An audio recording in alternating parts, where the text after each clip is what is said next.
Hello, fans. Welcome to another episode of Fictional Character Motivation. I'm your host, Quan. I'd like to apologize for not putting this podcast up a little bit earlier.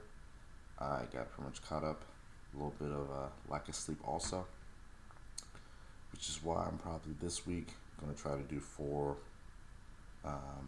podcasts, not including this one, just to make sure I'm ahead. But just getting right into it today. So, I'm going to jump right into it. Today, we're going to talk about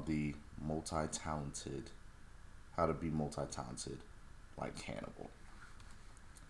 As you already know, we first see Hannibal Lecter, aka Hannibal the Cannibal, in Silence of the Lambs.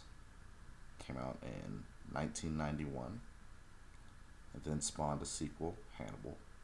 Then spawned a prequel, The Red Dragon, and then had one more movie, Hannibal Rising, which came in between those two, which came in a little bit after Red Dragon, and then had Hannibal, the TV series, which came on CBS on 2013 and ended in 2016.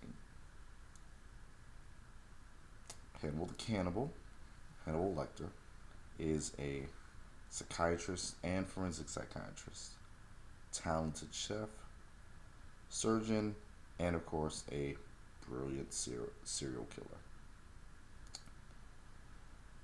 We see him pretty much the first time in Silence of the Lambs in jail, but still respected and feared because of his physical and mental capabilities, such as cooking up an awesome meal, taking out people without leaving a trace of DNA, being able to detach you from yourself mentally and have you do horrible things. After that, we see him escape with great skill and thought, and from then on, he is free and hunted by pretty much the FBI or any other government that happens to notice him in pictures. This is one of those killers that you could have a deep conversation with while eating something good, as long as you don't ask where the food came from or what's in it. But look at all those skills compared to his age. He's practically lived multiple lives with the amount of skills that he has. So how do we get to that level of being multi-talented? I think I have some thoughts on that. One is check your insides. What I mean is check your mentality, your mental stuff. And pretty much going into a deeper level, what's your learning style? How do you learn? What is your memory? How's your memory work so far? Can you improve it? Should you improve it? How can you adapt it? What are your strengths? What are your weaknesses? What are your passions? What are your interests? What are you curious about? Checking your insides is pretty much knowing what's going on in here mentally and also in your heart, to know what draws you to what attracts you. As you see with Hannibal, he did all these things not just because it was a thing that he had to do. He had a good bit of interest in it. I mean, you could tell just how he worked in all those films and one of those shows that I listed, that he was very interested in that kind of field. And even in the show, he pretty much improved his memory by pretty much making what is known as a memory palace.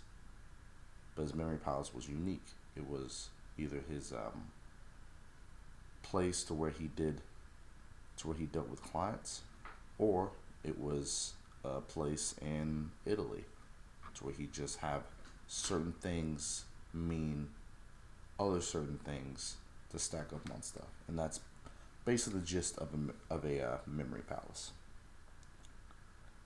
Well, let's see. Second thing is try to practice those things daily or even weekly. as you saw with his skills, with his talents, he tried to do something in those arenas just about every day, whether it's improving memory, cooking, how to dissect somebody, both physically or mentally. He would, we could see that he probably gained his skill a lot quicker just by probably doing it daily or weekly. Stay on top of it, because not only do you still retain those skills, but in a way so you can improve those skills. Third thing is, once you mastered that technique, or once you mastered a little bit of that subject, do it less, but still have it in your schedule.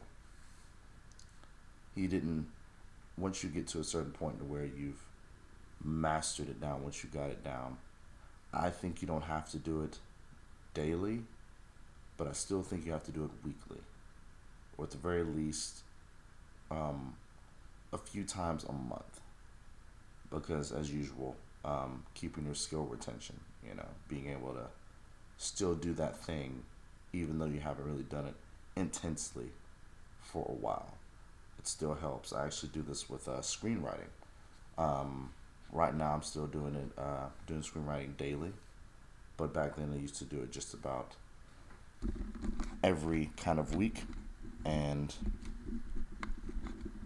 now I'm trying to, now pretty much when I have a certain script in mind, I do it just about, I work on it daily so that I can knock it out for me. But that's just me. That's a little bit on my side. 4, keep learning and keep improving. He probably didn't just start at being a chef from his, or just being a psychiatrist. He was probably going for one, and then, down the line when he was doing real good in one thing, he decided to go into another thing. The fact is that to keep learning, to keep improving, will actually help keep you young, because, and in some cases a bit more agile, both mentally and physically. Because if you see in a good bit of his films, he's kind of like in his late 30s, possibly 40s. I mean, with the Anthony Hopkins, he was like basically like close, I guess, to be presumed to be 40s or possibly 50s, and he was still, quick physically and mentally. He was still being aware of his surroundings, knowing that even in a place as beautiful as Europe, that he's still maybe hunted, and he has to keep his wits about himself. He has to pretty much keep his friends close and his enemies super closer, so he knows which is which and figure out who to eat, But that's a little tidbit from there. So just pretty much an overview. Check your insides. 1, 2, practice those things daily or weekly. 3, once you've kind of got it down, do it a little bit less, but still make it part of your schedule, whether it's a weekly schedule or monthly schedule. And 4, keep learning and improving. And to head on another note, I've talked about this before in other podcasts, and I've made mentions of this with like different people, but he could have had talent in this, but he continued to increase his talents in this. I think that talents are pretty much a place in a race that you're in when you're in that kind of subject. And if you don't work on your talent, you stay in the same spot in that race, and other people will lap you with hard work and determination. And that's a good sign for him, just because he always kept improving. I mean, you see him pretty much made some interesting artwork with his victims just as much as he made some awesome artwork and complicated dishes with the food that he chews, and if he had a talent in that, he was pretty much a little bit ahead than most people. But if he didn't work on that talent, constantly putting hard work and challenging himself, he probably wouldn't have gone as far as being masterful or being or better yet being an artist in that. I think pretty much when you are a master at something, you no longer make it a chore.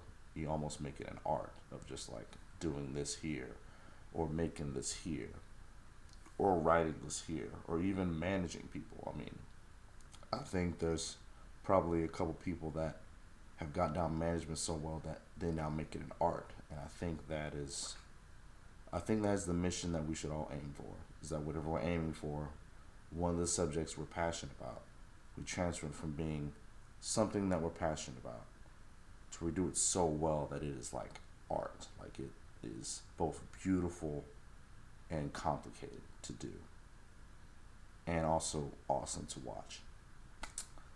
But with that being said, I hope you took away something from this. Remember, as usual, if you have any comments, if this landed for you, if this hit for you, please go down to my YouTube channel, Mind of Quan, Mind MIND of OOF and Quan QUAN, and look this video up. Be multi-talented like Hannibal, and leave a comment. And as always, hope you enjoyed this and hope this helps out. Please let me know if anything lands or if you like this, and deuces.